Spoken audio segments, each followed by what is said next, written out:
Break के बाद आपका खैर मकदम है। Commissioner Srinagar municipal corporation Athar अमीर खान ने न्यूज़ 18 से बात की। उन्होंने कहा कि आने वाले महीनों में तकरीबन 32 ई बोट्स दरियाए जहलम और डल झील के मुख्तलिफ रास्तों पर पब्लिक ट्रांसपोर्ट की तरह चलेंगी।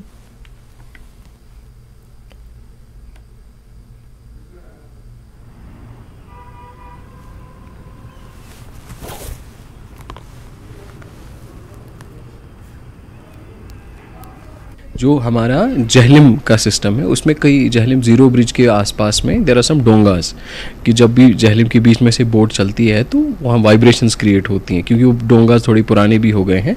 सो we are again working with them कि वो भी थोड़ा सा उनको रिपेयर करें जो बोट्स को। इनफैक्ट रिवर फ्रंट बनने के बाद काफ़ी सारे बोट्स में तो उन्होंने तो और उनका बिजनेस भी बढ़ा है, लोग भी वहाँ जाके रहते हैं, मरम्मत भी कर रहे हैं। सो उनकी कंडीशन भी इम्प्रूव हो जाएगी। प्लस वाटर ट्रांसपोर्ट से एक और फ़ायदा ये है कि उनका भी रोज़गार बढ़ेगा क्योंकि जितना फ्लो वहाँ से होता है वो इट्स कुछ थोड़ी सी I think must be around 15-16 of those डोंगास विच आर देयर जिसमें ये इशू होता है। बट उसके लिए भी there are ways. For example हमने जो स्पीड रेगुलेशन रखी है कि उस पोर्शन में स्पीड बोट्स की स्लो हो, आगे फिर they can move at a slightly higher speed. तो ये चीज़ें नई नहीं है, तो पहले भी ये हुआ करती थी। मोड ऑफ ट्रांसपोर्ट तो वाटर ही हुआ करता था। लोग इसमें मेरे को लगता है अपनी ज़रूरियात ज़िंदगी भी इसमें एक जगह से दूसरी जगह लेते थे और ट्रैवल भी करते थे। और टूरिज़्म के हवाले से जो मेन अट्रैक्शंस थी वो वाटर ट्रैकिंग भी होती थी, अब वो होती नहीं है।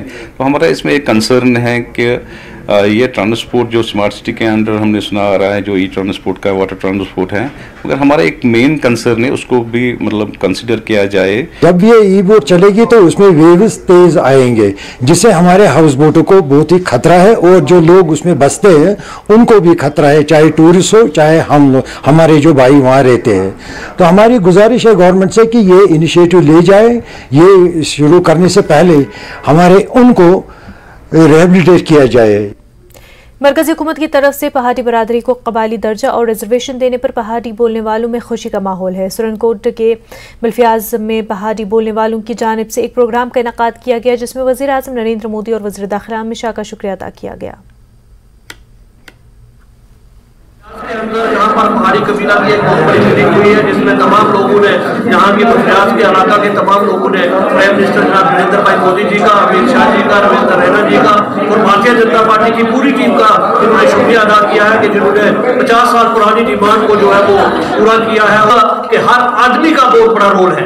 एक आम आदमी से लेकर लीडर तक सब लोगों ने पहाड़ी काज के लिए काम किया है और आज मैं अपने दिल की अमीर गहराइयों से पहाड़ी कौम को मुबारकबाद पेश करता हूँ और ये तमाम लोगों से गुजारिश करता हूँ कि आपसी भाईचारा हम लोग जो है वो बना के रखेंगे क्योंकि गुजर कल भी हमारे भाई थे, आज भी भाई है और कल भी हमारे भाई रहेंगे। रीढ़ की हड्डी है और यही ब्लॉक जो है आने वाले जो है इलेक्शन में अहम रोल अदा करेगा। आज लोगों ने विश्वास दिलवाया कि हम इस पार्टी का दामन थाम कर रखेंगे जिस पार्टी ने आज हमारा जो है ये 50 साल की मांग पूरी की है और हम आने वाले दिनों में हम बढ़ चढ़ के इस पार्टी को तावन करेंगे। और मैं एक बार फिर आपने प्रधानमंत्री जी का और अमित शाह साहब का, रविंद्र रैना जी का और डिस्ट्रिक्ट टीम का और जितने भी हमारे बुजुर्ग जो इस पहाड़ी काज के लिए अपनी जद्दोजहद जारी रखी उनका भी शुक्रिया अदा करता हूं कि आपने मकसद में